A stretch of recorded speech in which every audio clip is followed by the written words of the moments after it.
Praise lord. ప్రభువైన యేసుక్రీస్తు నామములో అందరికీ వందనములు. ఈ దినము దేవుని వాక్యంలో నుంచి నిర్గమకాండం 14వ అధ్యాయం 30వ వచనం. ఆ దినమున యెహోవా ఐగుప్తీయుల చేతుల నుండి ఇశ్రాయేలును రక్షించెను. ఇశ్రాయేలీయులు చచ్చిన ఐగుప్తీయులను సముద్ర తీరమున చూచిరి.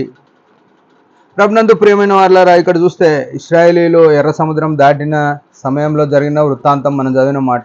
ఇశ్రాయేలీయులు 400 సంవత్సరాలు ఐగుప్తులో ఇనుప కొలిమిలో ఉన్నారు. వారి నిట్టూర్పును బట్టి, వారి మొరను బట్టి దేవుడు మోషేను పంపి 10 అద్భుతములు చేసడం ద్వారా వారిని ఐగుప్తు నుంచి బయటకు తీసుకొని వచ్చినాడు. ఆ తర్వాత వారు ముందుగానే వారు బయటికి వెళ్ళగానే ఎర్ర సముద్రం ఎదురొచ్చింది. ఎర్ర సముద్రం ఎదురొచ్చినప్పుడు వెనుక చూస్తే ఫరో సైన్యం ఉంది. ఫరో సైన్యం చూసి వీళ్ళు మిక్కిలి భయపడిపోయినారు. ముందు సముద్రం ఉంది, వెనుక ఫరో సైన్యం ఉంది.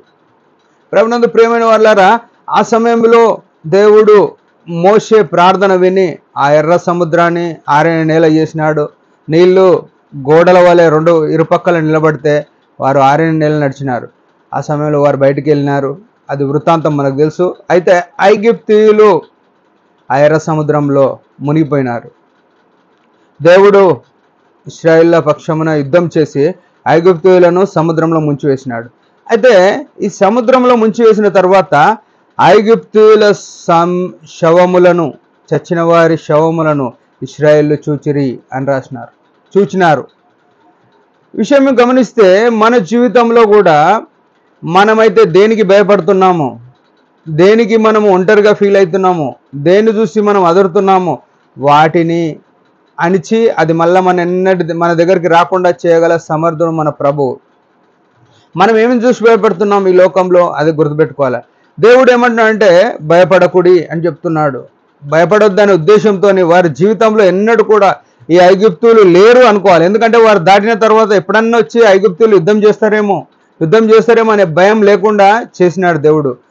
ప్రభునందు ప్రియమైన వాళ్ళారా, మనము విశ్వసిస్తే, మనము ప్రభువును సంపూర్తిగా అంగీకరించి ఆయన మార్గంలో నడిచినప్పుడు ఏమైందంటే మళ్ళెన్నడూ కూడా భయపడకుండా మనం ఏ దానికైతే భయపడుతూ వచ్చినామో దాన్ని తీసివేయగల సమర్థుడు. ఈ అల్పకాల యాత్రలో మనం ఏంటో చూసి భయపడుతున్నాం?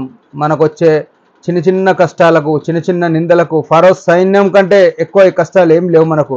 అయినా మనం ఏం చేస్తామంటే ఈ సమస్యలకు భయపడతాం కానీ దేవునికి భయపడం. ఇది బాధాకరమైన విషయం. దేవుడు ఏమంటున్నాడు? యెషయా గ్రంథం 66వ అధ్యాయం 2వ వచనంలో, ఎవడు నా మాట విని వణుకుచుండో నేను వానే దృష్టిస్తున్నాను అన్నాడు. మనం ఆ దేవుని మాట విని వణుకం కానీ శత్రువు యొక్క చిన్న చిన్న సమస్యలు తీసుకొచ్చినప్పుడు, చిన్న చిన్న అవమానాలు, చిన్న చిన్న నిందలు ఇట్లాంటివి వస్తాయి క్రైస్తవ జీవితంలో. అలాంటప్పుడు మనం ఏమనుకుంటామంటే వీటిని చూసి కృంగిపోయి దేవునికి దూరంగా ఉంటాం. ప్రియమైన వాళ్ళారా, సమస్యలను చూడొద్దు. మనము సమస్యల కంటే గొప్పవాడైన మన దేవుని చూడాలి. ఈ భూమి మీద ఉన్న సమస్యలన్నీ చాలా చిన్నవి, ఆయన గొప్పవాడు. ఇశ్రాయేలీయులను సురక్షితంగా నడిపినాడు, ఆ ఎర్ర సముద్రంలో పాయలు చేసినాడు. అంతకన్నా పెద్ద సమస్యలు ఏం లేవుగా మన జీవితంలో. అయితే మనం ఏం చేస్తామంటే చిన్న చిన్న వాటికి మందిరం మానేసి, వాక్యం చదవడం మానేసి, ప్రార్థన చేయడం మానేసి చాలామంది వెనుకబడీసే పరిస్థితిలో ఉన్నారు. దేవుని పని చేయవలసినంత చేయలేకుండా వెనుకబడిపోతున్నారు. నాకు తెలిసిన కొంతమందిని అడుగుతూ వచ్చిన ఏమైందన్నా అంటే మందిరంలో ఉన్నోళ్ళే మంచిగా లేరు, మందిరం మానేసినామంటారు. నువ్వు చూడాల్సింది మందిరంలో ఉన్నోళ్ళనా? దేవుని చూడాలి. మందిరంలో ఉన్న పరిస్థితులనా? దేవుని చూడాలి. నువ్వు విశ్వాసమున కర్త దాన్ని కొనసాగించడానికి యేసు వైపు చూస్తే కదా మన ప్రయాణం సాఫీగా జరిగేది. మనుషులను చూస్తే మందిరం మానేసుకుంటాం. దాని ద్వారా మనం ఏం కోల్పోతాము? దేవునితో సావాసం కోల్పోతాం. దేవుని వాక్కులు విని ధన్యులుగా అయ్యే స్థానం కోల్పోతున్నాం కదా. ఉదయకాలం వీలైనంత వరకు సమస్యలను చూడొద్దు. సమస్యలను ముంచివేసే దేవుడు, సమస్యలు మళ్ళీ మనకు ఎన్నడూ మన మీదకి రాకుండా వాటిని చూపించే దేవుడు మన పక్షంలో. మన కొరకు కలువరి శిలువలో ప్రాణం పెట్టి శత్రు సాతాని తలని చితకద్రొక్కినాడు. వాడు ఎన్నడూ మన మీద అధికారం లేకుండా చేసినాడు. మనము నమ్మాల్సింది, మనం అనుసరించవలసింది యేసు ప్రభుని తప్ప ఇంకొకరిని కాదు. ఇంకొకరిని చూస్తే మునిగిపోతాం. యేసే నమ్మదగిన వాడు, ఏ మనుషుడు నమ్మదగిన వాడు కాదని బైబిల్ చెప్తుంది. కాబట్టి యేసును మాత్రమే చూడాలి. సంఘ పెద్దలను, సేవకులను, బోధకులను మందిరంలో ఇట్లున్నారు అని అనుకుంటే నువ్వు ఎప్పుడు దేవుని చేరలేవు. దేవుని పాదాల కాడ ఉండాలంటే ప్రభువును మాత్రమే చూడాలని ప్రభు పేరట మనం చేస్తున్నాం.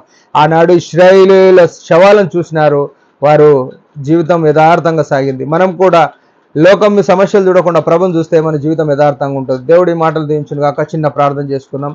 పరమ తండ్రి యేసు ప్రభు నామములో వందనాలు. ఉదయకాలం ఇచ్చిన ఆయుష్ను బట్టి స్తోత్రములు. మేము కూడా ఇశ్రాయేల్లో వలె అనేక సార్లు భయపడే సమస్యలు ఉన్నాయి. వాటి నుంచి విడిపించే సమర్థుడు నీవని నమ్మి స్తుతిస్తూ ముందున జీవితంలో కొనసాగింపజేయమని యేసు ప్రభు నామములో ప్రార్థిస్తున్నాం తండ్రి. ఆమేన్. మీరందరి పరిచర్య గురించి భారంగా ప్రార్థన చేయండి. Praise the lord.